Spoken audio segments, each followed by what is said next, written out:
ઉપતભાઈ કાળુભાઈ પ્રજાપતિ, રહેવાનું પાલનપુર. મારે ડાયાબિટીસની તકલીફ હતી ઘણો ટાઈમથી, 5 વર્ષ પહેલાથી ડાયાબિટીસ હતી બહુ. તો પછી મને ખબર પડી કે માધવબાગમાં હું બતાવું. મને એવો સમાચાર મળ્યા મિત્ર દ્વારા.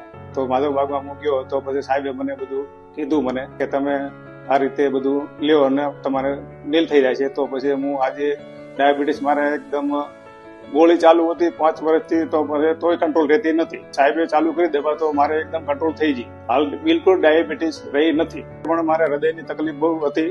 તો અમદાવાદ ચેક કરાયું. તો અમદાવાદમાં ગયો તો અમદાવાદે મને નસો બ્લોક બતાવી. સાહેબે કીધું નસો તમારે બ્લોક છે. એન્જિયોગ્રાફી કરાયું તો નસો બ્લોક આવી. અહીંયા આવ્યો હું બેચરપુરામાં દર્શન સાહેબભાઈ. તો મને એમને કીધું કે તમારે નસો બ્લોક બધું મટી જશે એકદમ. તો હાલ મારે બધું સારું થઈ ગયું છે, બધું મટી ગયું છે. પંચકર્મ કરાવે છે, બહુ સારું રિઝલ્ટ મળે છે. એનાથી મારે જે હૃદયની બ્લોક નસ હતી એ પણ મટી ગયું. ડાયાબિટીસ પણ નોર્મલ થઈ ગયું, એકદમ મટી ગયું. બહુ સારું કામ છે, રિઝલ્ટ બહુ સારું આવે છે. કોઈ પણ તકલીફ હોય તો અહીંયા પહેલું આવવાનું, પછી અમદાવાદ જવાનું. મને એ ખબર પડી ગઈ છે કે આપણે હૃદયની નસ બ્લોકો હોય તો આપણે બાયપાસ કે સ્ટેન્ટ મૂકવાની કોઈ જરૂર થતી નથી. આપણે કસરત કરીએ અને ટાઈમે સાહેબ જે આપે છે એ બધું કરીએ તો આપણે કોઈ પણ દવા લેવાની થતી નથી. ચાલવામાં તકલીફ હતી, શ્વાસ ચડી જતો.